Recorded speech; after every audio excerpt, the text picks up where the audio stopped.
이데일리엔 장중에 살펴보는 주요 경제 뉴스입니다. 첫 소식입니다. 지난달 산업활동 주요 지표 가운데 생산은 넉 달 연속 증가세를 이어갔지만 소비와 투자는 감소로 전환했습니다.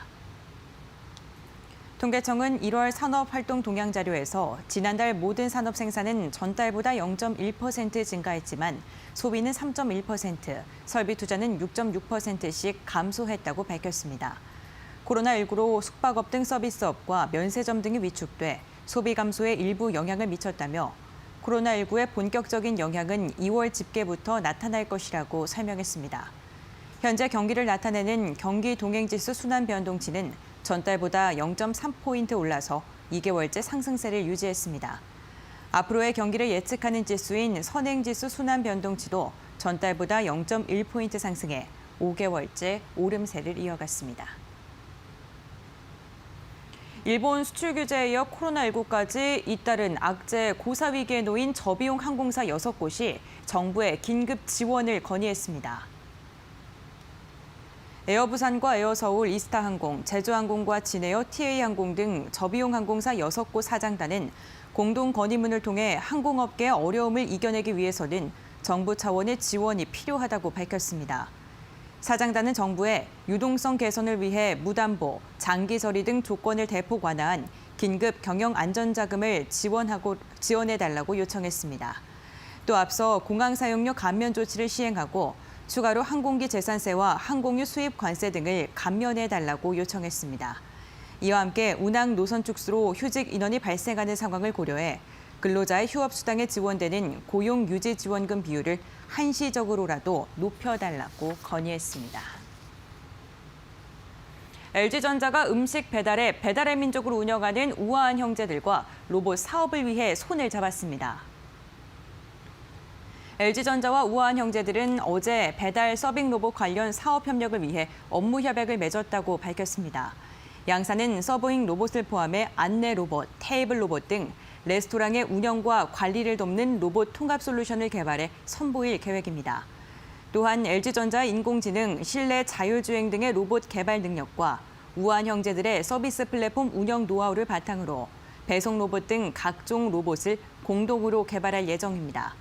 양사는 최근 컨소시엄을 구성해 한국로봇산업진흥원에서 추진하는 2020년도 서비스 로봇 활용 실증 사업에도 응모했습니다. 이달 초 출범한 카카오페이 증권이 1,000원부터 소액으로 투자할 수 있는 펀드 판매를 시작했습니다. 미래에셋, 삼성, 키움투자 자산운용 3곳의 상품을 카카오페이 증권에서 판매합니다. 미래에셋 자산운용은 인공지능을 활용해 글로벌 자산에 투자하는 재간접 펀드를 출시했습니다. 이 펀드는 다양한 글로벌 멀티에셋 상장 지수 펀드를 편입합니다. 삼성자산운용은 다양한 자산 관련 ETF에 분산 투자하는 채권 혼합형 펀드를 내놓았고, 키움투자 자산운용은 4차 산업혁명 테마 해외 주식형 ETF에 투자하는 펀드를 출시했습니다. 카카오페이 증권은 펀드 경험이 없어도 자신의 성향에 따라 쉽게 결정할 수 있도록 엄선한 상품으로 기존에 어렵고 복잡했던 펀드와 달리 진입 장벽을 낮췄다고 설명했습니다. 코로나19 여파로 2월 경제 지표가 큰 폭으로 악화할 가능성을 정부가 예고했습니다. 김용범 기획재정부 제1차관은 서울은행회관에서 거시경제금융회의를 열고 코로나19와 관련한 영향을 점검하고 향후 대응 방안을 논의했습니다. 그는 코로나19가 빠르게 확산하면서 경제 주체들의 경제 활동과 심리 위축이 커지고 있다며 1월 말부터 코로나가 확산한 만큼 2월 산업활동 동향부터는 영향이 본격적으로 나타나면서 생산 소비 등 지표 전반의 변동성이 확대될 소지가 있다고 밝혔습니다. 이 상황을 극복하기 위해 행정부 자체적으로 활용할 수 있는 모든 재정 수단을 우선 동원할 것이며 국회의 동의를 얻어 추가 경정 예산 편성에 적극 반영할 계획이라고 밝혔습니다. 합리적인 가격의 마스크를 공급받을 수 있도록 행정력을 집중하겠다고 강조했습니다. 이어서 이 시각 간추린 뉴스입니다. 수출입은행에 따르면 수출입은행 본점직원 A씨는 어제 코로나19 확진 통보를 받았습니다. 수은은 건물 전체를 폐쇄한 후 방역 작업을 벌였고 수은 본점 직원 800여 명은 재택근무를 하게 됩니다. 방탄소년단이 새 앨범 타이틀곡 온의 두 번째 뮤직비디오를 공개했습니다. 공개된 지 1시간 5분 만에 조회수 1,000만 건을 넘겨 한국 가수로는 역대 최단 시간 유튜브 1,000만 뷰 돌파를 기록했습니다.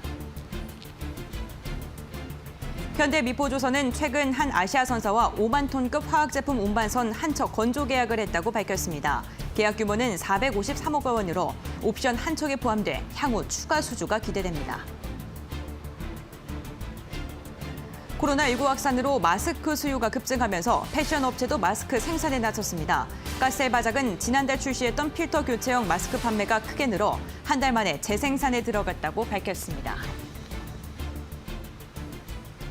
이데일리엔 장중에 살펴보는 주요 경제 뉴스 함께 확인해봤습니다.